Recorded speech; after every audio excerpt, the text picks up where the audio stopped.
Can you even handle pressure?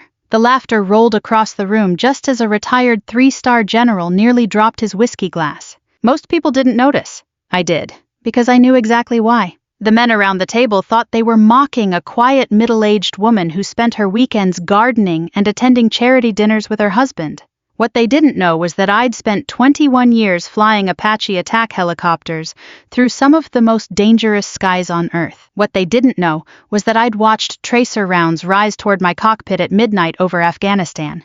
What they didn't know was that I still woke up some nights hearing radio calls from soldiers who never came home. And what they definitely didn't know was that the silver-haired general sitting 10 feet away had once signed the recommendation for one of the highest combat decorations I'd ever received. The room was still laughing. Then the general slowly stood up. And everything changed. Part 1. The invitation had arrived 3 weeks earlier. Ryan tossed it onto our kitchen island while I was making coffee. Blake's annual summer gathering, he said. Country club, fancy food, too many rich people pretending they like each other. I smiled. That sounds tempting. It'll make him happy if we show up. I knew what that meant. Blake Harmon was Ryan's oldest friend. Successful developer. Luxury homes. Private golf memberships. A man who measured human worth in dollars and status symbols. The kind of person who never openly insulted anyone. He simply made sure everyone understood where they ranked. For years he'd treated me politely enough. But there was always something underneath. A subtle dismissal. A quiet assumption. In his world, Ryan was the successful one. I was simply Ryan's wife. That assumption never bothered me much. I had spent too many years proving myself to care what strangers thought. So on a warm Saturday evening, Ryan and I drove to the country club overlooking Lake Michigan. The place looked like something from a magazine. White stone columns, perfectly trimmed lawns, luxury cars lined up outside. Men in tailored jackets, women wearing jewelry worth more than most people's annual salaries. As we walked inside, Ryan squeezed my hand. You okay? Why wouldn't I be? You know how Blake is. I laughed softly. I survived military flight school. Ryan grinned. Good point. The ballroom overlooked the water. Sunset painted the lake in shades of gold and orange. Servers moved through the crowd carrying trays of champagne. A jazz trio played near the windows. Everything looked expensive. Everything looked controlled. I recognized that atmosphere immediately. People competing without appearing competitive. People showing off without admitting they were showing off. Blake spotted us almost immediately. Ryan. He crossed the room and wrapped Ryan in a bear hug. Then he turned to me. Emily, good to see you. Good to see you too. His smile was pleasant. His eyes weren't. They rarely were.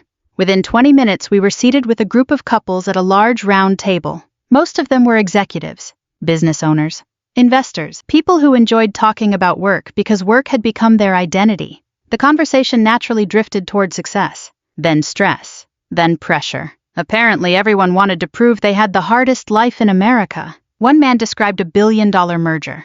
Another talked about layoffs. A woman explained how difficult it was managing hundreds of employees. The stories kept growing. The pressure became bigger. The stakes became higher. Everyone wanted to win the invisible contest. Ryan mostly listened. I did too. Then Blake leaned back in his chair. You know what people don't understand, he said. Pressure. Several heads nodded. He pointed his wine glass toward another guest. You think making life or death decisions is easy? The man laughed. No kidding, Blake continued. Last year I had $42 million tied up in one project. One mistake and everything could have collapsed. More nodding. More agreement. I took a sip of water. The conversation was becoming predictable. Then Blake suddenly looked at me. His expression carried that familiar amusement. The kind reserved for someone he considered harmless. Emily. I looked up. Yeah, he smiled. Can you even handle pressure? The table erupted with laughter. Not cruel laughter. Not exactly. But dismissive laughter. The kind people use when they've already decided who you are. I heard Samantha chuckle. Oh, come on, Blake. What he said. It's a fair question. Several people smiled. One man said, I'm curious now. They expected me to laugh along. Most people would have. Most people would have deflected. But I felt strangely calm. Maybe because I'd heard variations of that question my entire adult life. Maybe because people often underestimate quiet women. Or maybe because I noticed someone sitting across the room. An older man with silver hair, sharp posture, watchful eyes. General Robert Hayes, retired, 3 stars, former commander, one of the few people in the country who knew exactly what I'd experienced. Our eyes met briefly. Then I turned back toward Blake. I smiled. Only if it's less than flying an Apache through enemy fire. For half a second silence hovered over the table. Then everyone laughed even harder. A few people nearly spilled their drinks. Samantha shook her head. Oh, that's a good one. Someone else grinned. See, that's the spirit. They thought I was joking. Every single one of them. Except one. Across the room, General Hayes froze. The whiskey glass in his hand tilted slightly. For a moment, I genuinely thought he might drop it. His expression changed. Not surprise. Recognition. The kind shared between people who remember things they'd rather forget. Things involving helicopters, radio calls, and names engraved on memorial walls. Ryan noticed him first. Emily, he said quietly. I followed his gaze. The general was already standing. My stomach tightened. Not from fear. From uncertainty. I hadn't seen him in almost 6 years. Not since a ceremony in Washington. Not since retirement had finally taken him away from military life.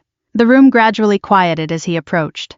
People recognized him immediately. A retired 3-star general tends to command attention without trying. Blake straightened in his chair. Several guests smiled nervously. General Hayes stopped beside our table. His eyes settled on me. For a second, neither of us spoke. Then his face softened into a smile. Colonel Carter. The room went completely silent. I slowly stood. General. He extended his hand. I shook it. It's been a long time. Too long, he said.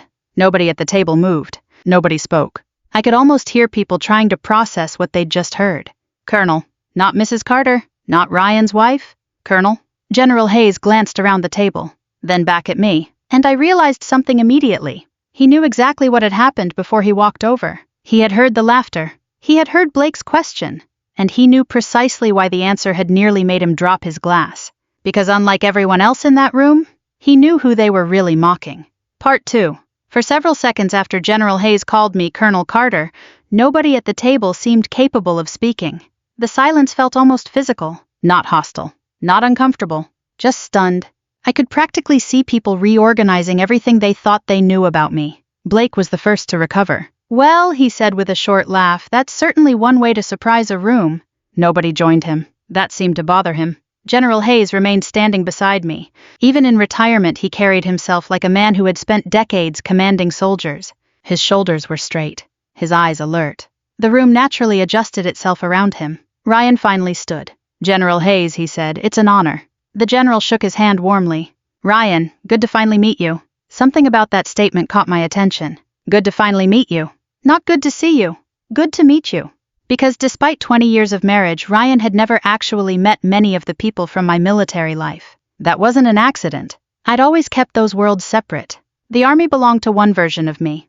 Home belonged to another. And I preferred it that way. General Hayes accepted an invitation to sit beside me. The conversations at neighboring tables had nearly stopped.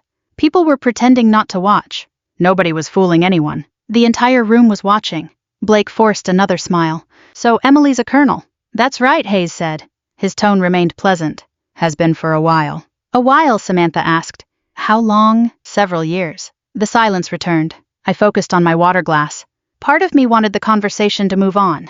The other part knew that wasn't going to happen. Not anymore. One of the guests leaned forward. You flew helicopters. I nodded. Apache attack helicopters. His eyebrows rose. Seriously? Seriously. Combat. Yes. A woman across the table stared at me. You never mentioned that. I smiled. You never asked. A few nervous laughs followed. General Hayes looked amused. Ryan glanced toward me. There was no accusation in his eyes, just curiosity. A curiosity I had seen growing throughout the evening. The truth was simple. Most military spouses know more about deployments than civilians. But they still don't know everything. There are stories that stay behind locked doors. Not because they're classified. Because they're heavy. Because some memories become easier to carry when you stop talking about them. Blake swirled his wine. So how does someone go from flying attack helicopters to sitting quietly at charity dinners? Life changes. That seems like an understatement. General Hayes chuckled. You have no idea. I shot him a warning look. He ignored it. The old man had always enjoyed making me uncomfortable, not maliciously. Like a proud grandfather who knew exactly how to embarrass you. Emily was one of the best officers I ever worked with, he said. I closed my eyes briefly. Here we go, General. I'm retired, let me brag. The table laughed. This time the laughter felt different. Warmer, more genuine, less judgmental. Hayes leaned back in his chair. I met her when she was still a young captain. Really, someone asked. Really? He smiled at the memory. Most people spent their first few years trying to prove they belonged. Emily spent her first few years proving everyone else wrong. I felt heat rise into my face. Ryan looked entertained. That sounds familiar. Of course it does, Hayes replied. She probably still does it. The guests laughed again. Then Blake asked the question everyone wanted answered. What kind of pressure are we actually talking about? The room quieted immediately. Hayes glanced at me. I gave a small shrug. It wasn't my favorite topic. But I wasn't going to run from it either. The general folded his hands. Imagine you're flying at night. Nobody interrupted. Imagine the mountains below are completely dark. His voice became softer, steadier. Imagine you have American soldiers pinned down on the ground. They're taking fire. Some are wounded. Several guests stopped drinking. Now imagine every decision you make in the next 10 minutes determines whether those soldiers see their families again. Nobody moved. Nobody smiled. The atmosphere had changed entirely. Hayes continued. That's pressure. The words landed heavily. Across the table, Samantha stared at her wine glass. The earlier amusement had disappeared. Ryan remained silent, listening, really listening, for perhaps the first time. One of the men cleared his throat. How often did that happen? I answered before Hayes could. More than I'd like. Nobody laughed this time. The conversation slowly shifted. Questions replaced assumptions. People wanted to know where I'd served, how long I'd flown, what deployment was like. Most of the questions were respectful. Some were awkward. A few were surprisingly thoughtful. As the evening continued, I noticed something strange. The room no longer saw me as decoration, or as Ryan's wife, or as an accessory to someone else's success. For the first time, they were seeing me directly. Not through their assumptions, not through stereotypes, me. And oddly enough, that made me uncomfortable. Because recognition can be harder than invisibility, especially when you've spent years avoiding attention. At one point, Ryan quietly leaned toward me. Why didn't you tell me about some of this? The question wasn't angry. It wasn't resentful. It was honest. I looked toward the lake beyond the windows. The last sunlight had disappeared. Dark water stretched into the distance. I didn't know how. His expression softened. You could have tried. I nodded slowly. Maybe he was right. Maybe I'd spent so many years protecting people from my experiences that I'd accidentally built walls instead. Walls become habits. And habits become distance. The realization stayed with me. Later, dessert arrived. Conversations resumed around the room. The atmosphere relaxed. But Blake seemed restless. Every compliment directed toward me appeared to irritate him. Not openly, subtly. The way a man reacts when reality refuses to match the story he created. Finally, he set down his fork. Look, he said. I'm not trying to be disrespectful. The statement guaranteed disrespect was coming. I just think military people sometimes exaggerate things. The table froze. Ryan immediately frowned. Blake. What? No, say it, I replied calmly. He looked surprised. I'm just saying that civilians deal with pressure too. Of course they do. That wasn't the impression I got. General Hayes slowly set down his coffee cup. The tiny sound echoed louder than it should have. Blake continued. My company employs hundreds of people. That's important, I said. I know it is. Families depend on me. Yes. And if I fail, people get hurt. I nodded. They do. He seemed frustrated by my agreement. Perhaps he wanted an argument. Instead, he found understanding. The truth was that pressure isn't a competition. Everyone carries something. Some burdens are visible. Others aren't. But General Hayes wasn't interested in philosophical discussions. He leaned forward slightly. His voice remained calm, almost gentle. Blake, yeah, the pressure you carry is real. Blake relaxed. Then Hayes finished. But the pressure Emily carried in 1 hour over Afghanistan was probably greater than what most people experience in an entire year. The room became silent once more. Not because anyone wanted to embarrass Blake, because everyone knew the general believed every word, and because suddenly nobody doubted him. I watched Blake's expression shift. For the first time all evening, uncertainty appeared. A crack in the confidence. A question forming behind his eyes. Who exactly is this woman? That question would haunt him long after the party ended. And before the night was over, he would start looking for answers. Part 3. The party ended just after 10. Ryan and I drove home in near silence. Not an uncomfortable silence. A thoughtful one.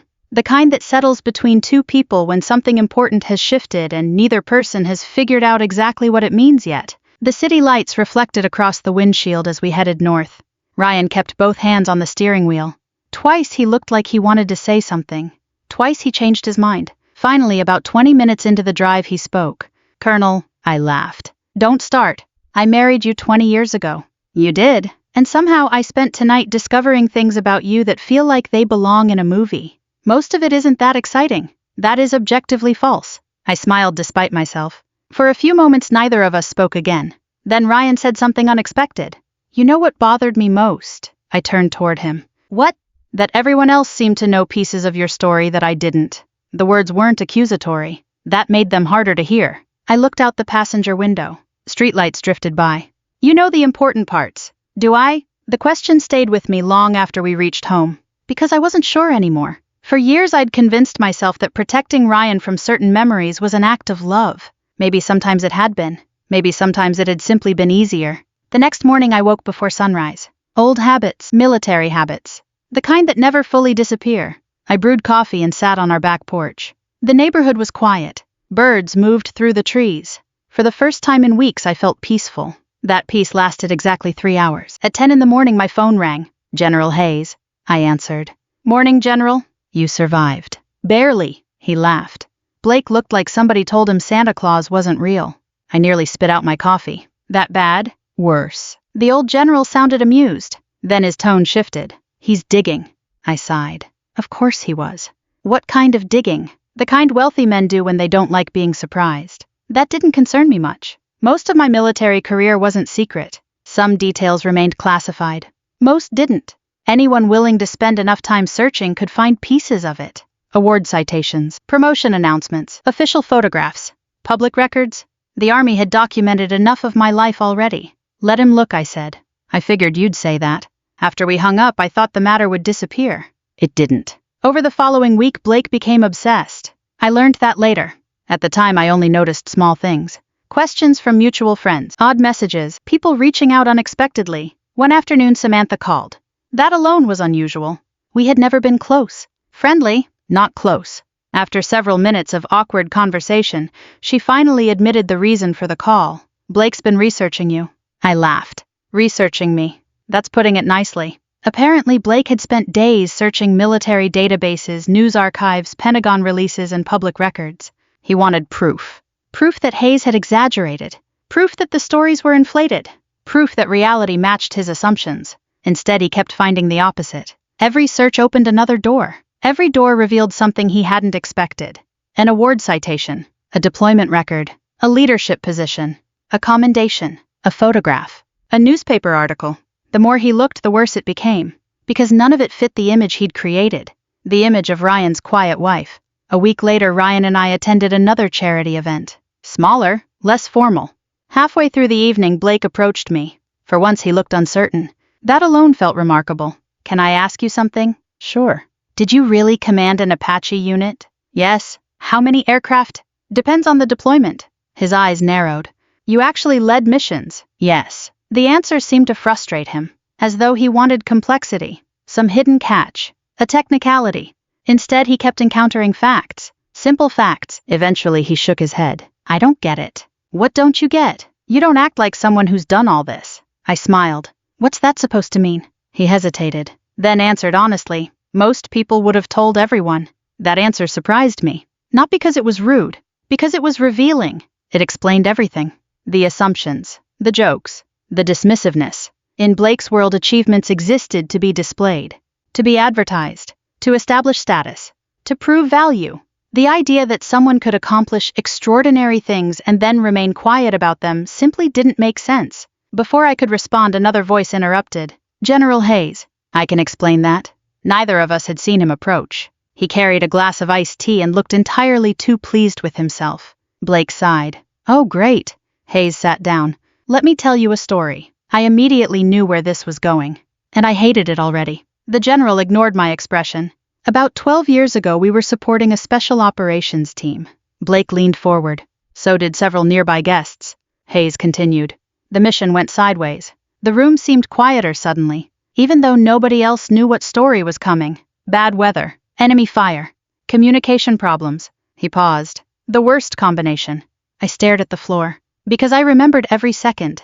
The smell of fuel, the vibration of the aircraft, the radio traffic, the fear, especially the fear. Hayes looked at Blake. One Apache was damaged. I closed my eyes briefly. General, it's okay. No, it wasn't. Not really. Because I knew what came next. And because some memories never fade, no matter how many years pass. Hayes continued anyway. The smart decision would have been to leave. The room remained silent. The safe decision would have been to leave. Blake frowned. But the general looked directly at me. Emily turned around. My chest tightened. A familiar ache, one I carried everywhere. Even now, she flew back into the engagement zone. Nobody spoke. She covered the extraction. She stayed long enough for the team to get out. Blake stared. That's insane. Hayes nodded. Yes. Then he added quietly, it probably was. For a moment nobody moved. Then Blake asked the question everyone was thinking. Did everyone make it? The answer took longer than it should have. Because even now, years later, I hated giving it. No, the room fell silent. The kind of silence that arrives when reality enters the conversation. Not movie reality, real reality. The kind with consequences. One pilot, one friend, one family that received a terrible phone call. The memory still hurt. Not dramatically, not loudly, just constantly, like an old injury that never completely heals. Hayes saw the look on my face and stopped. For once he understood he had gone far enough. The conversation shifted soon afterward. People returned to safer topics, safer stories. But Blake remained unusually quiet. Hours later after the event ended, he would sit alone in his office. And for the first time he would open a document he had discovered during his research, a publicly released commendation. Most of it had been redacted, but one detail remained visible. My name, my rank, and the description of actions taken under enemy fire. He would read it 3 times, then a 4th. Then simply stare at the screen. Because finally, after weeks of searching, he would understand something. I had never exaggerated. Not once. And suddenly the joke he'd made at the country club no longer seemed funny. Part 4. 3 weeks after the country club dinner, Blake Harmon stopped laughing. Nobody announced it. Nobody celebrated it. The change simply happened. The man who once filled every room with confidence suddenly became quieter, more distracted, more tense. At first, most people blamed work. That wasn't unusual. Blake's company managed several large commercial construction projects across Illinois and Wisconsin. Delays happened. Budget overruns happened. Investors complained. Contractors missed deadlines. Pressure came with the territory. Normally, Blake thrived in that environment. This time was different. One Friday afternoon, Ryan came home looking concerned. I was trimming roses in the backyard when he walked through the gate. You busy? Not particularly. He loosened his tie. Blake's in trouble. I straightened. What kind of trouble? Big trouble. That answer covered very little. Ryan sat down on a patio chair. For a moment he looked far older than 46. His waterfront development is falling apart. I knew the project. Everyone in Chicago business circles knew it. Luxury condominiums, restaurants, retail space, hundreds of millions invested, years of planning. The project Blake had bragged about during the dinner, the one he had used as an example of pressure. What happened, I asked. Ryan rubbed his forehead. Supply issues, legal delays. 2 investors pulled out. Costs exploded. None of that sounded good. Together it sounded catastrophic. How bad? Ryan looked at me. They could lose everything. The words hung in the air. Not just money, careers, reputations, families, employees, entire livelihoods. For the first time I understood why Blake had become so quiet. The pressure was real, very real, and unlike before, nobody was laughing. Over the following month, the situation worsened. The local business news covered the story constantly. Articles appeared almost every week. Rumors spread. Investors became nervous. Employees became anxious. Competitors circled like sharks. I knew the feeling, not the business side. The weight, the responsibility. The knowledge that hundreds of people depended on decisions only you could make. That burden feels remarkably similar whether you're sitting in a boardroom or inside a combat aircraft. One evening, Ryan came into the kitchen while I was making dinner. He wants to talk to you. I looked up. Who? Blake. That surprised me enough to stop chopping vegetables. About what? Ryan laughed. He didn't say. That means he absolutely said. Ryan grinned. Okay. He asked how someone stays calm when everything is falling apart. I stared at him. Seriously, seriously. For several seconds, neither of us spoke. Then I shook my head. That's unexpected. You have no idea. A few days later, Blake called personally. His voice sounded different. Less polished. Less certain. More human. We agreed to meet at a small coffee shop near the lake, the kind of place nobody from his social circle would normally choose. When I arrived, he was already there. No expensive suit. No designer watch. No audience. Just Blake. He looked exhausted. Dark circles under his eyes, shoulders slightly slumped. The confidence that once filled every room seemed noticeably absent. I sat across from him. Rough week. He laughed quietly. Try rough year. For a few moments neither of us spoke. Then he surprised me. I'm sorry. The words came out awkwardly. Almost painful. I believed them immediately. Because pride hates apologies. And Blake had always possessed plenty of pride. For what I asked. He looked down at his coffee. The jokes. The assumptions. The country club. I remained silent. He continued. I thought I knew exactly who you were. I smiled faintly. Most people do. No, he shook his head. I mean, I actually thought I knew. The distinction mattered. I understood that. Blake leaned back in his chair. You know what's funny? What? For years I believed pressure was mostly about money. His laugh carried no humor. Turns out that's a pretty small worldview. I studied him carefully. This wasn't the same man from the dinner party. The arrogance hadn't disappeared completely. People rarely change that fast. But something had cracked. Something important. The illusion of certainty. And once certainty breaks, growth becomes possible. Eventually he asked the question Ryan had predicted. How do you do it? Do what? Handle pressure. There it was. The same question. But this time it wasn't a joke. It wasn't mockery. It was genuine. I considered the answer carefully. Because the truth wasn't simple. People often imagine courage as fearlessness. It isn't. Courage is functioning while afraid. I folded my hands around my coffee cup. You want the honest answer? Yes. I stopped focusing on myself. He frowned. I don't understand. I know. I took a breath. When you're terrified, your mind naturally focuses inward. Your fear, your mistakes, your risk. Blake listened carefully. In combat, that can get people killed. His eyes remained fixed on me. So what do you focus on? The people counting on you. The answer arrived instantly because it was true. Always true. The soldiers on the ground. The crew beside you. The people who need you to stay functional. I shrugged. The mission becomes bigger than the fear. For several seconds Blake said nothing. Then he nodded slowly. Almost as if a puzzle piece had finally fallen into place. I've been doing the opposite. Probably. His laugh returned. This time genuine. That's annoying. Growth usually is. For the first time all afternoon he smiled. A real smile. Not the polished version he showed investors. The human version. The one hidden underneath years of competition and status games. We talked for nearly 2 hours. Not about helicopters. Not about war. About leadership. Responsibility. Failure. The weight of other people's expectations. When we finally stood to leave, Blake seemed lighter. Not because his problems had disappeared. They hadn't. The project was still struggling. The investors were still nervous. The risks were still enormous. But sometimes people don't need solutions. They need perspective. Outside, the wind coming off Lake Michigan carried the first signs of autumn. Cold. Sharp. Honest. Blake extended his hand. I shook it. Then he surprised me one final time. You know, he said I spent weeks trying to prove you weren't who people thought you were. I raised an eyebrow. And a small smile appeared. Turns out you were worse. I laughed. Worse. Much worse. He shook his head. You were exactly who they thought. For a moment we stood there looking out over the water. Then Blake spoke quietly. Almost to himself. I spent years trying to look strong. His eyes followed the waves. You spent years actually being strong. Neither of us said anything after that.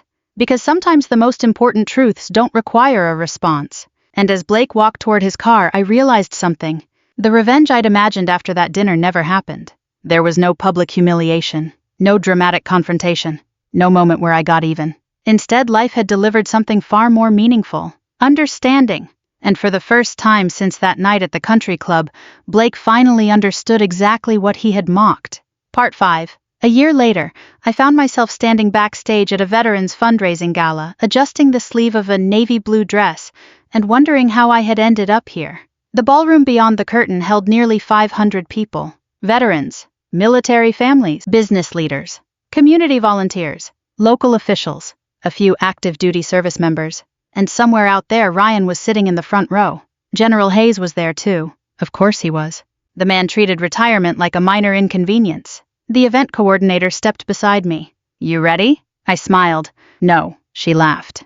Good, that usually means you'll do great. I wasn't so sure. Flying through enemy fire had always felt easier than speaking to large crowds. Helicopters made sense. People were complicated. As I waited for my turn, I glanced through a gap in the curtain. The room glowed with warm light. Conversations filled the air. Servers moved between tables. Laughter drifted across the ballroom. Then I noticed someone unexpected.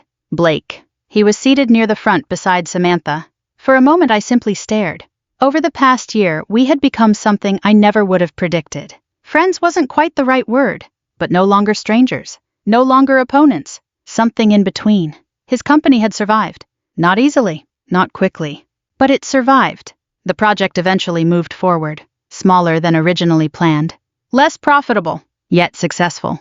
And according to Ryan, Blake had changed. Not completely. People rarely do, but enough. Enough to matter. The lights dimmed.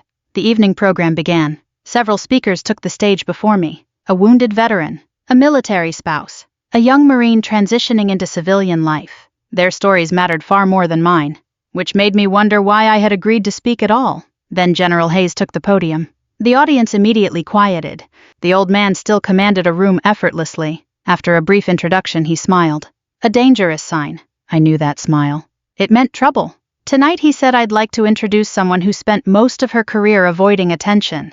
The audience chuckled. She won't appreciate me saying this. More laughter. She certainly won't appreciate what I'm about to say next. I closed my eyes. Ryan was probably enjoying this. General Hayes continued.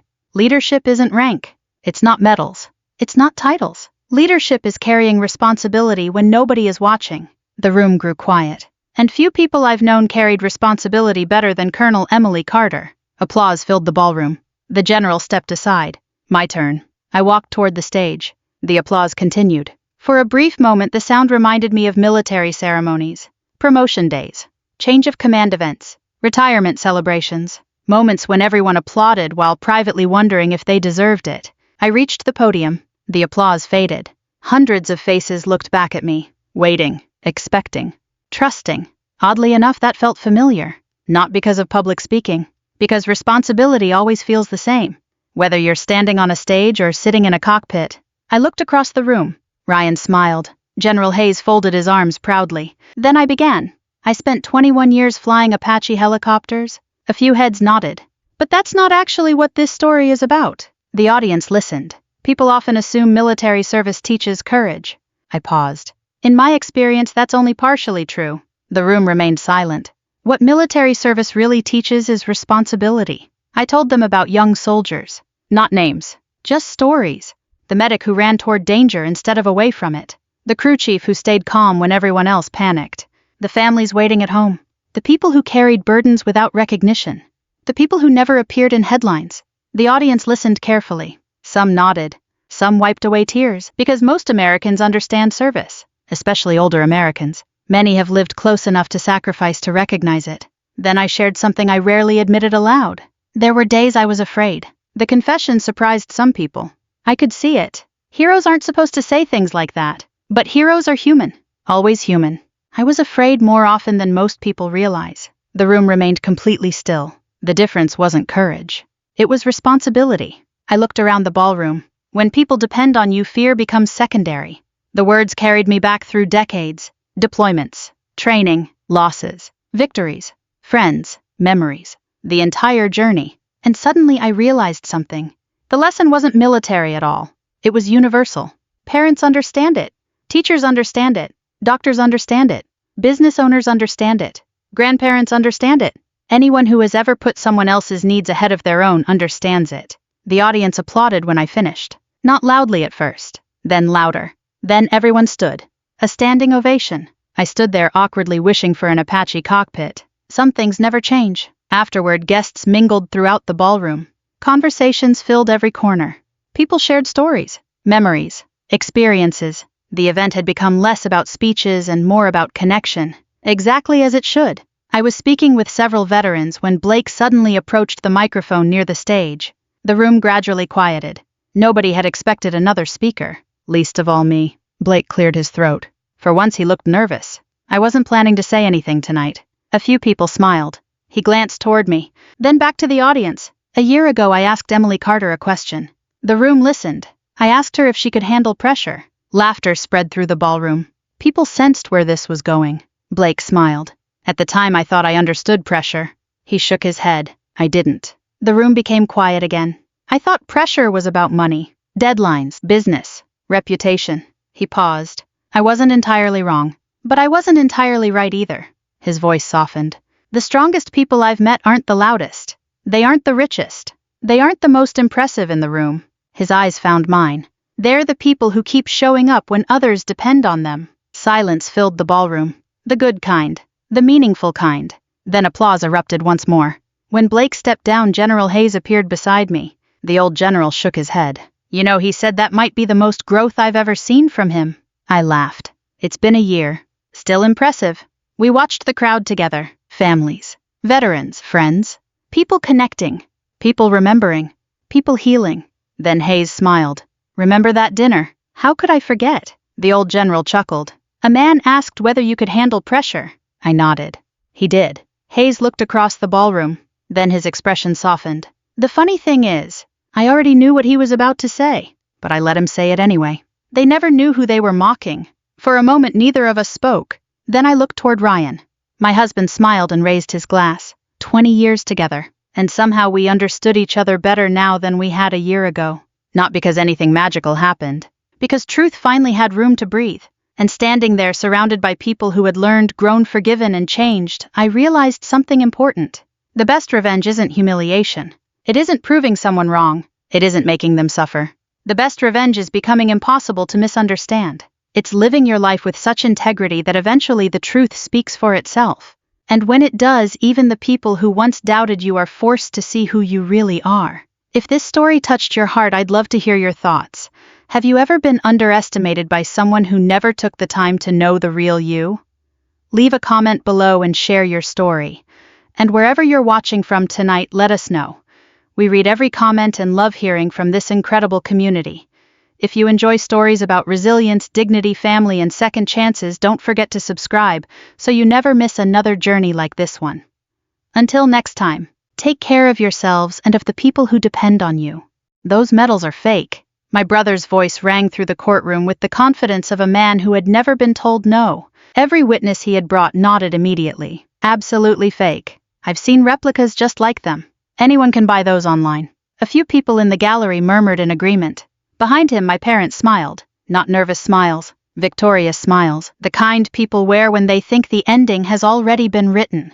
I stood alone at the defense table. No attorney, no witnesses, no dramatic speech. Just a black folder resting beneath my hand. My brother laughed. Looks like even her lawyer figured out she was lying. The courtroom chuckled. Then I opened the folder. I removed a sealed packet and handed it to the bailiff. The judge broke the seal. At first his expression didn't change. Then he turned another page. And another. The room became strangely quiet. The judge slowly lifted his eyes toward my brother. For the first time all morning there was no amusement on his face. Mr. Carter, he said carefully, do you have any idea who your sister actually is? My father's face immediately lost its color, and my brother's smile disappeared, because the answer was about to destroy everything they thought they knew about me. My name is Rebecca Carter. I was 45 years old when my own family dragged me into court. By then I had spent 23 years serving my country. I had served in Iraq. I had served in Afghanistan. I had buried friends. I had carried wounded soldiers. I had missed birthdays, Christmas mornings, funerals, anniversaries, and countless ordinary moments most people take for granted. But if you asked my parents who had accomplished more in life, they would have pointed to my older brother without hesitation. Ethan Carter, 3 years older than me. The golden child. The favorite. The son. Growing up, Ethan could do no wrong. If he got a C in school, my parents said the teacher was unfair. If I got an A, they asked why it wasn't an A+. When Ethan crashed Dad's truck at 17, Dad blamed the weather. When I earned a military scholarship, Mom asked why I couldn't choose something safer and more feminine. Some things never change, even when you're 45 years old. Even when you're a colonel in the United States Army. Especially when your family refuses to see you. The strange thing was that I never hid my career. I wasn't living a secret life. My rank wasn't classified. My deployments weren't classified. My achievements weren't classified. My family simply never cared enough to listen. Whenever I visited during holidays, conversations revolved around Ethan. Ethan's business. Ethan's investments. Ethan's new boat.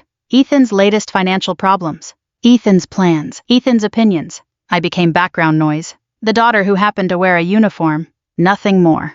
The only person who truly cared was my grandfather, William Carter, a retired Army officer, a Korean War veteran, a man whose handshake still felt stronger than most men's half his age. Grandpa understood service. He understood sacrifice. Most importantly, he understood silence. He never asked me to tell war stories. He knew some things stayed with soldiers forever. Instead, we'd sit on his porch, drinking coffee and talking about ordinary things. Weather, baseball, history, leadership, duty. The last conversation I ever had with him happened 3 months before he died. He was 92. His health was failing, but his mind remained sharp. People reveal themselves when money gets involved, he told me. I laughed. That's a pretty cynical view. No, he said quietly, it's experience. Then he pointed toward a wooden display case hanging on his wall. Inside were military medals collected over generations. Some belonged to him. Some belonged to his father. A few dated back almost a century. Those aren't valuable because of the medal, he said. They're valuable because of what people gave up to earn them. I never forgot those words. Neither did he. When Grandpa passed away 6 months later, the entire family gathered for the funeral. The service was beautiful. Military honors. A folded flag. The sound of taps drifting across the cemetery. Even now I can't hear that melody without feeling something tighten inside my chest. Afterward came the reading of the will. That's when everything started. The attorney distributed copies. Most assets were divided equally. Nothing surprising. Then he reached the final section. Grandpa's military collection. His medals. His documents. His journals. The display case. Everything. Left to me. The room instantly changed. I noticed Ethan sit forward. What he said. The attorney repeated it. Ethan laughed. You've got to be kidding. Nobody laughed with him. The attorney simply continued reading. Grandpa had included a handwritten statement. It explained his decision. Rebecca understands the meaning behind these items. She will preserve them. She will know their worth. I remember looking down at the paper. For a moment I couldn't speak, not because of the inheritance, because I suddenly missed him, more than I had even at the funeral. Across the table, Ethan looked furious. You manipulated him. I blinked. What? You talked him into this? I did no such thing. Mom immediately joined him. This doesn't seem fair. Dad nodded. Your brother should have received some of that collection. The attorney interrupted. Mr. Carter made his decision very clear. But nobody listened. The drive home was awkward. The weeks afterward became worse. Phone calls stopped. Family gatherings became tense. Comments grew sharper. More personal. More hostile. Then one Saturday morning everything escalated. I drove to Grandpa's house to collect the collection. The executor had finally completed the paperwork. The front door was unlocked. That felt strange. I entered. The house was quiet. Too quiet. Then I walked into the study and froze. The display case was gone. The wall where it had hung stood empty. For several seconds I couldn't process what I was seeing. My heartbeat accelerated. I searched every room. Nothing. No medals. No journals. No documents. Gone. I immediately called the executor. He hadn't authorized anyone to remove anything. I called the police. Then I called Ethan. He answered on the second ring. What? The collection is missing. Silence. Then a chuckle. You mean those old trinkets? My stomach tightened. Ethan, what? Did you take them? Another pause. Then he laughed. Longer this time. Relax. Did you take them? They aren't worth anything anyway. My grip tightened around the phone. Where are they? Maybe you should stop pretending you're some kind of hero. Ethan. Maybe Grandpa finally realized he made a mistake. The line went dead.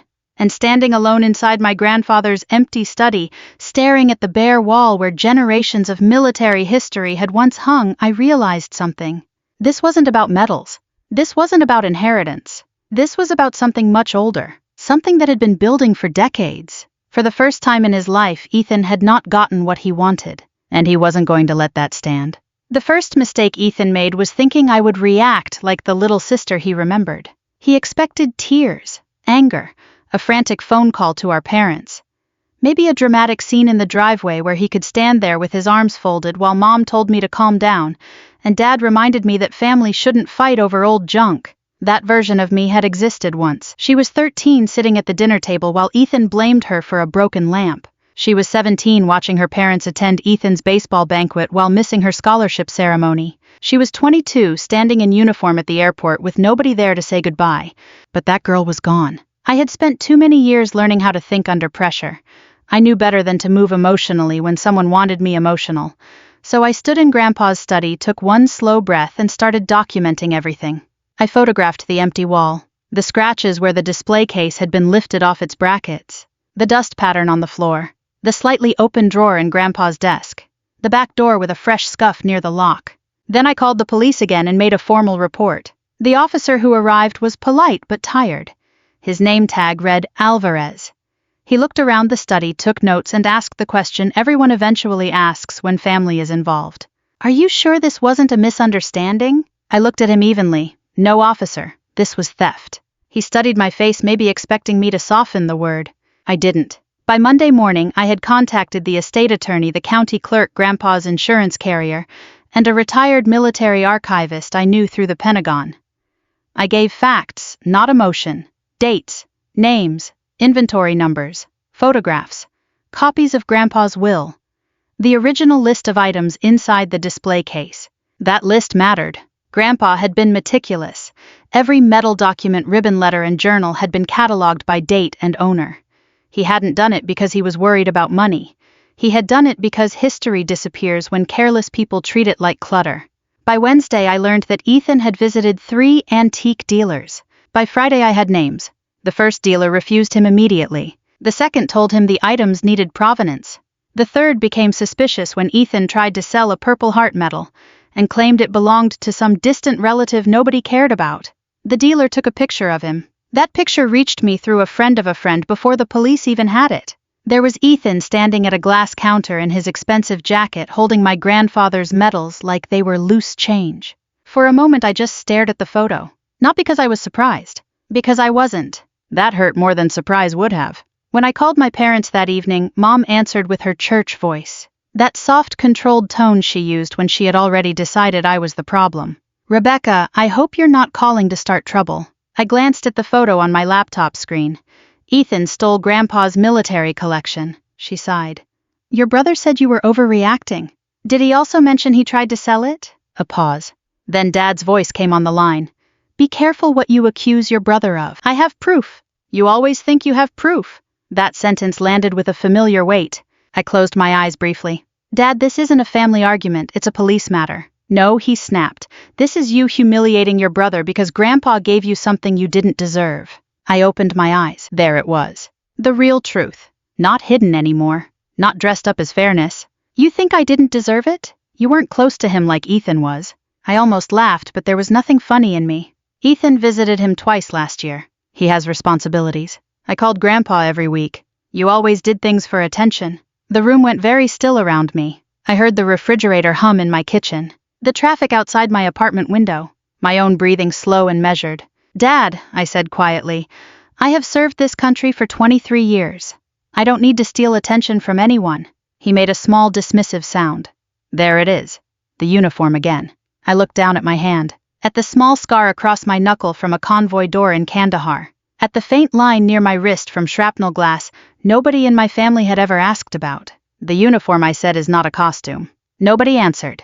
Then Mom said, softer but colder, "Maybe if you had spent less time chasing rank you'd understand what family means." I ended the call before I said something I couldn't take back. 2 weeks later, Ethan changed tactics. If he couldn't quietly sell the medals, he would destroy their meaning. It began with whispers. A cousin called me to ask if it was true I had exaggerated my military record.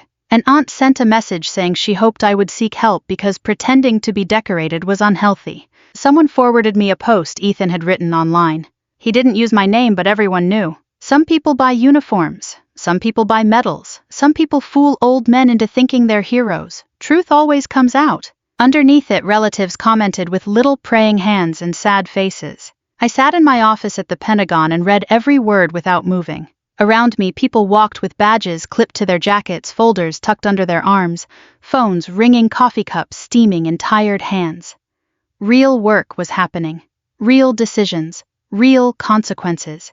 And my brother was online telling people I bought my career. That evening I drove home late through steady rain. The windshield wipers dragged back and forth, blurring the red lights ahead of me. I remembered Grandpa's porch. His voice. The way he had looked at me the day I was promoted to colonel, not proud in the loud way, but quietly, deeply proud. "You outranked us all," he had whispered.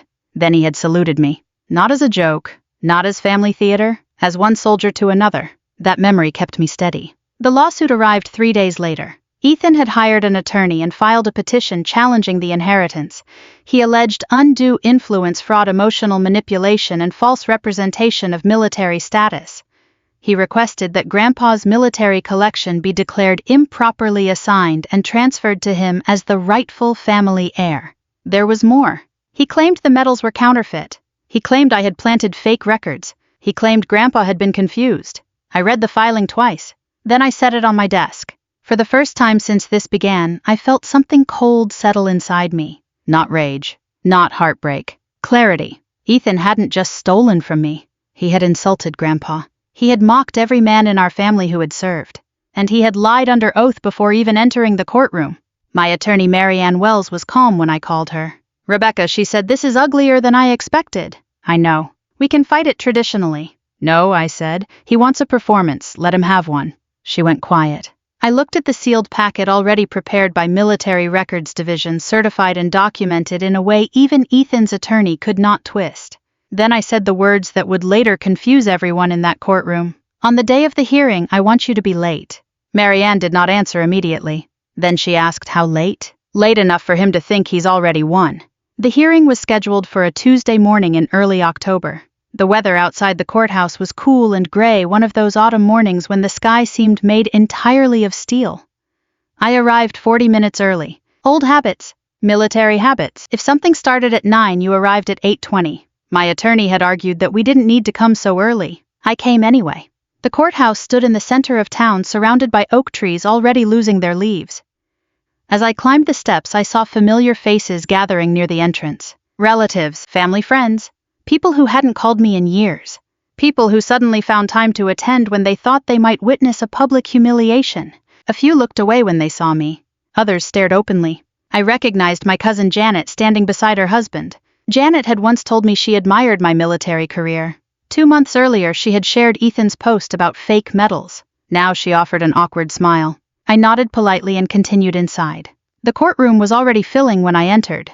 The sound reminded me of a church before a funeral service. Whispers, shuffling feet, low conversations, people pretending not to gossip while gossiping anyway. At the front sat Ethan, confident, relaxed, almost cheerful. His attorney Charles Benton was known throughout the county as a skilled litigator. Expensive suit, expensive watch, expensive confidence. The kind of lawyer who enjoyed winning in public. Ethan looked up and spotted me. A grin immediately spread across his face. "Well," he said loudly enough for nearby people to hear, "she actually showed up." Several people laughed. I didn't respond. Years earlier, that silence would have bothered me. Now it felt natural. You learn something after enough deployments. Not every challenge deserves an immediate response. Sometimes the smartest thing you can do is wait. I sat at the defense table, alone. A few minutes passed. Then a few more. The judge entered. Everyone stood. Proceedings began. And Marianne Wells was nowhere in sight. I heard the first whispers almost immediately. "Where's her lawyer? Maybe she fired her. Maybe the attorney quit. Maybe the case is hopeless." Ethan looked delighted. His lawyer looked even happier. 5 minutes later, Judge Harold Whitaker glanced toward my table. "Ms. Carter, is your counsel present?" "Not yet, Your Honor." A faint smile touched Ethan's face. 10 minutes passed. "No, Marianne." The whispers became louder. People started turning around to look directly at me. One woman near the back actually shook her head. Then Ethan decided to perform. He leaned back in his chair and laughed. Looks like even her lawyer figured out she was lying. The gallery erupted with nervous chuckles. Judge Whitaker immediately struck his gavel. Order. But the damage was done. The atmosphere shifted. The room believed a story now. A simple story. The guilty woman had been abandoned. The innocent brother was finally exposing the truth. Human beings love simple stories. Reality is usually more complicated. Judge Whitaker eventually announced that proceedings would begin. If counsel arrives, we'll address it at that time. Ethan's attorney stood immediately, and the attack began. Charles Benton was good. Very good. He spoke smoothly, confidently. Every sentence carefully structured. Every accusation wrapped in professional language. He presented Ethan as a concerned son trying to preserve family history. He portrayed me as a manipulative daughter who had exploited an elderly grandfather. He repeatedly used words like influence, deception, confusion, and fabrication. The strategy was obvious. Repeat a lie enough times and people start treating it like a possibility, then like a probability, eventually like a fact. Several relatives nodded along. My parents certainly did. Dad sat upright with his arms crossed. Mom wore the expression she always wore when Ethan was speaking. Pride. Absolute certainty. The first witness was a family friend named Leonard Briggs. I had known Leonard since childhood. He testified that Grandpa had become forgetful during his final years. Sometimes he repeated stories, Leonard said. Did he seem vulnerable to manipulation? Benton asked. I'd say yes. I watched Leonard carefully, not angry, just disappointed. Grandpa had occasionally forgotten names, occasionally misplaced glasses. He had not forgotten who he was. He had not forgotten who I was. The next witness claimed Grandpa was confused about his finances. Another claimed I often talked about military accomplishments, as if discussing my own life somehow proved fraud. Each testimony pushed the same narrative. Rebecca wanted attention. Rebecca wanted recognition. Rebecca wanted medals she didn't earn.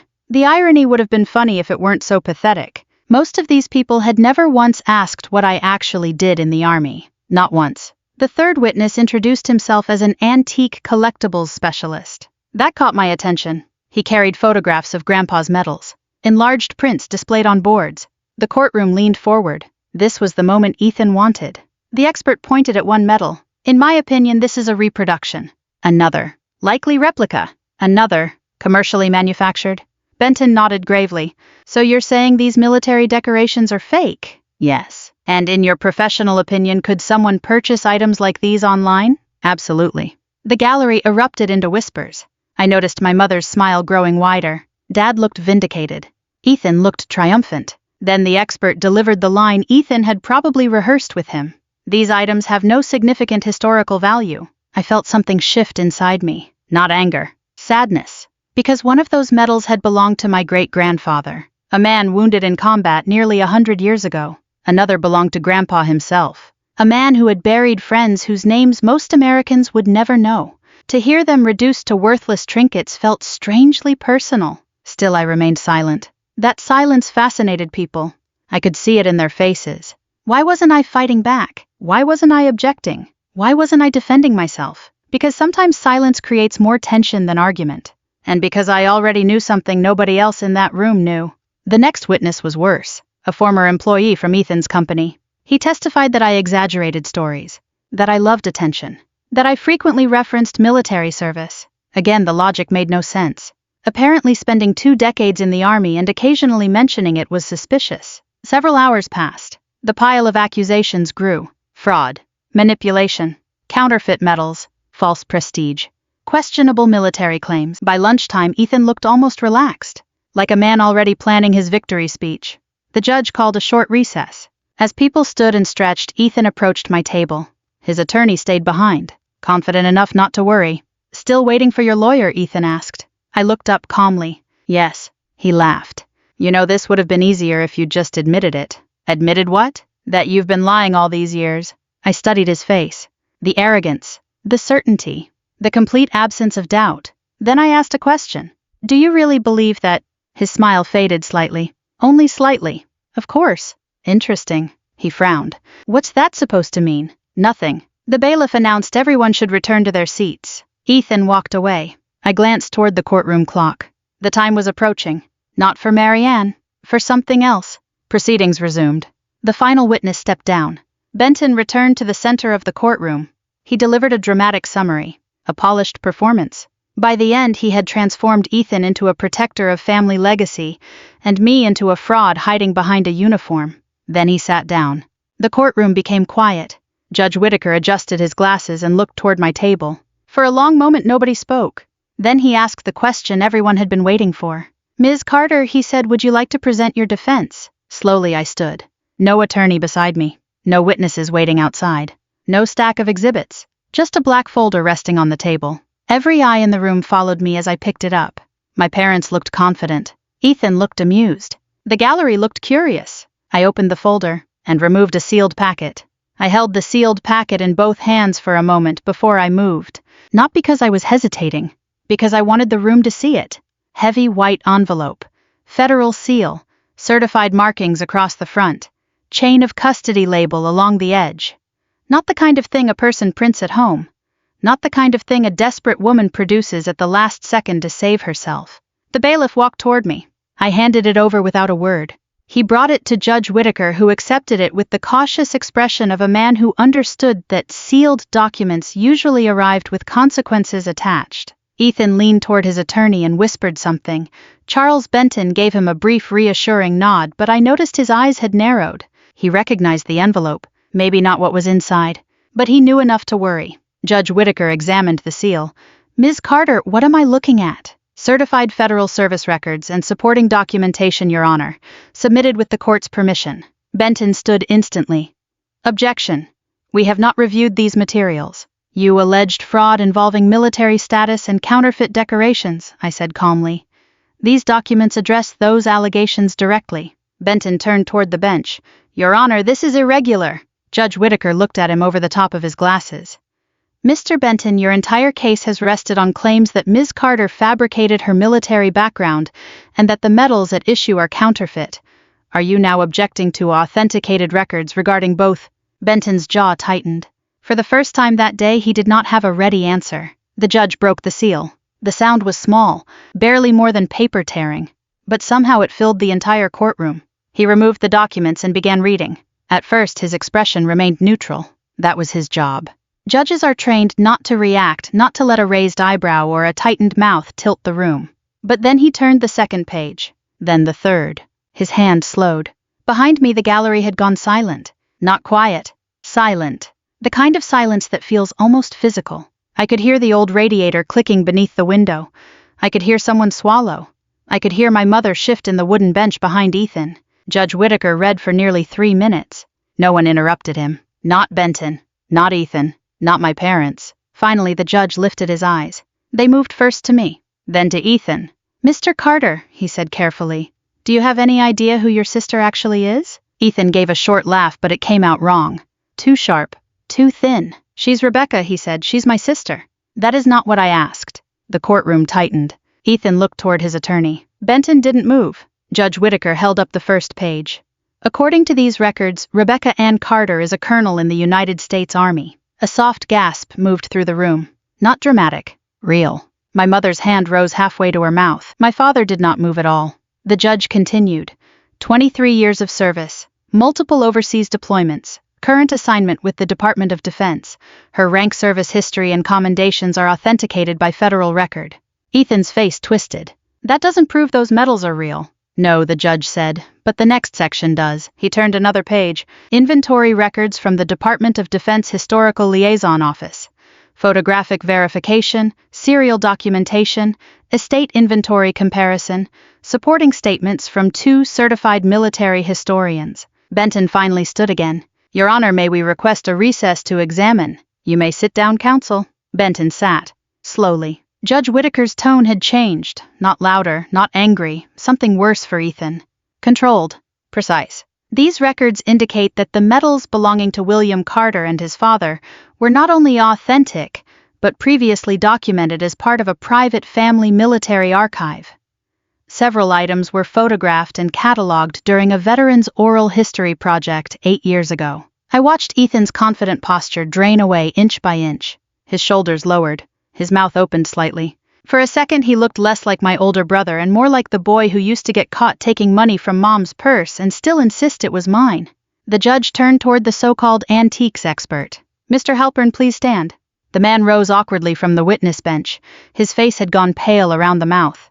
You testified under oath that these medals were reproductions. Yes, Your Honor, based on the photos provided. Provided by whom? He hesitated. The judge waited. No one saved him. Mr. Carter. A rustle moved through the gallery. Judge Whitaker looked toward Ethan.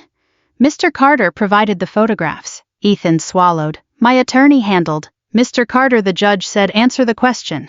Yes. The judge picked up another sheet. The authenticated records show several distinguishing marks that were not visible in the photographs submitted to Mr. Halpern. Were the items physically examined? Halpern looked down. No, Your Honor. So your testimony that these items had no historical value was based entirely on limited photographs provided by the petitioner? Yes. The judge turned back to Benton. Counsel, did you know your expert had never physically examined the items? Benton's face stiffened. We understood his assessment to be preliminary, yet it was presented as professional certainty. No answer. My father leaned toward Mom and whispered something. She shook her head slowly, eyes fixed on me as if she were seeing me through glass for the first time. But it was too late for that. I had spent years standing close enough to be seen. They had chosen not to look. Judge Whitaker continued through the documents, each page striking the room harder than the last. A certified copy of my promotion orders.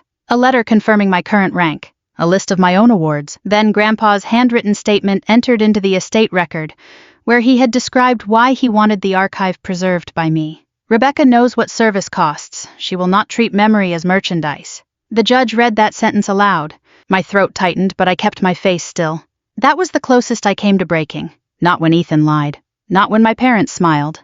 But when Grandpa's words filled that courtroom in a voice that wasn't his. Ethan suddenly stood. This doesn't change the will. Judge Whitaker looked at him. It changes the credibility of your petition. She manipulated him. With what evidence? Ethan pointed toward me. Look at her. She sits there acting like she's above everyone. I didn't move. The judge's expression hardened. Mr. Carter, sit down. She planned this, Ethan snapped. She always does this. She always makes people think she's better than us because she wore a uniform. My father closed his eyes. That was when I knew. He finally understood what Ethan had done. Not because he felt remorse. Because he realized Ethan had said the quiet part aloud. Judge Whitaker's voice cut through the room. Mr. Carter, you came into this court claiming your sister lied about her service, fabricated military honors, influenced your grandfather, and possessed counterfeit items. The evidence before me now shows the opposite. It also suggests that certain testimony presented today may have been incomplete, misleading, or knowingly false. Ethan sat down. This time no one laughed. No one whispered. No one looked proud. Then the rear courtroom door opened. Every head turned. Mary Ann Wells walked in carrying a slim leather briefcase. My attorney. Exactly on time. She approached the defense table and stood beside me. Apologies to the court, Your Honor, she said. I was delayed obtaining the final certified copy from the clerk's office. She placed another document on the table. Benton stared at it. I watched him understand before Ethan did. Mary Ann looked at the judge. Your Honor, we are also prepared to submit documentation regarding attempted sale of estate property by the petitioner before legal transfer, including statements from 3 antique dealers and 1 photograph taken at the time of attempted sale. The courtroom went still again. A different stillness now, not curiosity. Impact. Ethan looked at me. For the first time all day he looked afraid. Not ashamed. Afraid. And maybe that was the saddest part. He still didn't understand what he had destroyed. Only what it might cost him. Fear changes people. You can watch it happen if you know where to look. It appears first in the eyes, then the jaw, then the shoulders. By the end of that afternoon, Ethan Carter looked nothing like the man who had walked into the courtroom smiling. He sat rigidly beside his attorney, staring at the documents spread across the table. The confidence was gone. The performance was over. Now only reality remained. And reality was not on his side. Mary Ann stood and began presenting the final evidence. Unlike Ethan's attorney, she didn't need dramatic language. Facts were enough. One by one, she introduced statements from antique dealers who had encountered Ethan. One dealer described Ethan attempting to sell items from the military collection. Another identified photographs of specific metals. A third confirmed that Ethan became angry when asked for documentation proving ownership. Then came the photograph, the same photograph I had first seen months earlier. Ethan standing at a display counter. My grandfather's medals in his hands. The image appeared on the courtroom monitor. A murmur swept through the gallery. My mother stared at the screen. Dad looked down at his lap. Neither of them spoke. For years they had defended Ethan, explained Ethan, protected Ethan, rescued Ethan. This time there was nothing left to explain. Judge Whitaker studied the photograph. Mr. Carter, he said, did you attempt to sell these items? Ethan looked toward Benton. Benton remained silent. A lawyer can argue law. A lawyer cannot erase a photograph. Yes, Ethan finally said. The admission landed like a stone. Why? They belong to my family. They belong to the estate. They should have been mine. The judge leaned back. Should have been? Ethan swallowed. Yes. Because she's never around. I felt several people turn toward me. The judge remained expressionless. What does that mean? Ethan's voice grew louder. She leaves. That's what she does. She leaves for years. Then she comes back and suddenly she's the hero. Nobody interrupted him. Nobody could. 20 years of resentment had finally broken through. She wasn't there for birthdays. I almost laughed at the absurdity. I had missed birthdays because I was deployed. She wasn't there for holidays because I was serving overseas. She wasn't there when Mom had surgery. The surgery had happened while I was stationed in Afghanistan. I had called every day, sent flowers, arranged care, visited the moment I returned home. None of it mattered. Not to Ethan. Not because he believed his own argument. Because he needed to believe it. The alternative was admitting that Grandpa had seen something in me he never saw in him. And that truth was unbearable. Judge Whitaker listened patiently. Then he asked a simple question. Did your sister earn her military rank? The courtroom fell silent. Ethan hesitated. That's not the point. Yes or no? Another pause. Yes. Did she earn her military decorations? Yes. Did your grandfather voluntarily leave the collection to her? Ethan's jaw tightened. Yes. The judge nodded slowly. Then what exactly are we doing here? No answer came. Because there wasn't one. Not a truthful one. The case had never been about inheritance. It had never been about medals. It had never been about fairness. It was about envy. Pure and simple. The kind that grows quietly over decades until it consumes everything around it. Marianne rose once more. Your Honor, we'd also like to address the allegation that Colonel Carter fabricated her military history. The title echoed through the courtroom. Colonel Carter. Not Rebecca. Not little sister. Not daughter. Not the family disappointment. Colonel. A rank I had earned one difficult year at a time. Marianne submitted additional records. Promotion orders. Evaluations. Awards. Letters of commendation. Nothing classified. Nothing sensational. Just a lifetime of service documented on paper. The judge reviewed them carefully. Then he closed the file. The sound echoed through the room. Decision made. After reviewing the evidence, he said the court finds no basis for the petition challenging the inheritance. Ethan closed his eyes. The court further finds substantial evidence that the military collection is authentic and was properly assigned according to the wishes of William Carter. My mother began quietly crying. Not loudly. Not dramatically. The tears of someone realizing that reality will not bend to preference. Judge Whitaker continued. The petition is dismissed. Just 3 words. Yet they ended months of accusations, months of lies, months of humiliation. But he wasn't finished. The court is also troubled by testimony presented today regarding the authenticity of military artifacts and the allegations made concerning Colonel Carter's service record. The room became very still. Copies of today's proceedings will be referred for further review regarding potential misrepresentation and false statements. Benton closed his briefcase without looking at anyone. He knew exactly what that meant. The hearing was over. People began standing. Chairs scraped across the floor. Conversation started. But something felt different. No one approached Ethan. No one congratulated him. No one offered support. The crowd that had gathered to watch my downfall suddenly found somewhere else to be. Funny how that works.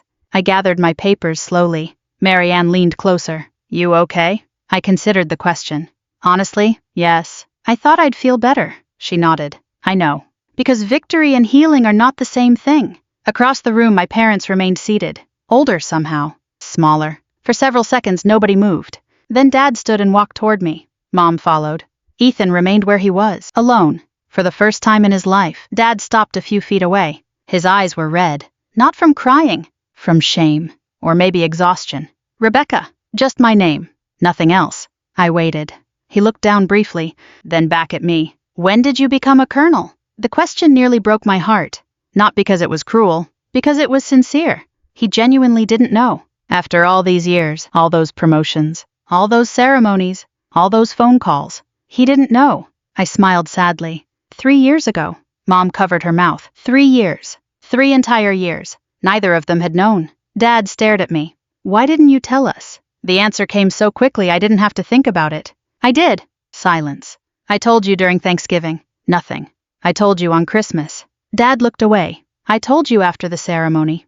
Mom started crying harder. I told you over the phone. I paused. Then finished quietly. You just weren't listening. Neither of them could argue. Because they remembered. Not the promotion. Not the rank. Not the details. They remembered changing the subject. They remembered talking about Ethan. They remembered not paying attention. Some wounds don't come from cruelty. Some come from indifference. And those are often the deepest. Later that evening, after the courthouse had emptied and the reporters had gone home, I drove to the cemetery. The sun was setting. Orange light stretched across the grass. The air smelled of autumn leaves and cooling earth. I carried the recovered display case with me. The police had returned everything. Every medal. Every journal. Every memory. I stopped in front of Grandpa's grave. For a long time I simply stood there. The world felt quiet. Peaceful. The way it had before all of this began. Finally I knelt and rested a hand against the wooden case. You were right, I said softly. The wind moved through the trees. People reveal themselves when money gets involved. He had told me that almost a year earlier. He had been right. But he had also left me something more valuable than medals. Perspective. The understanding that a person's character is revealed when they think nobody is watching.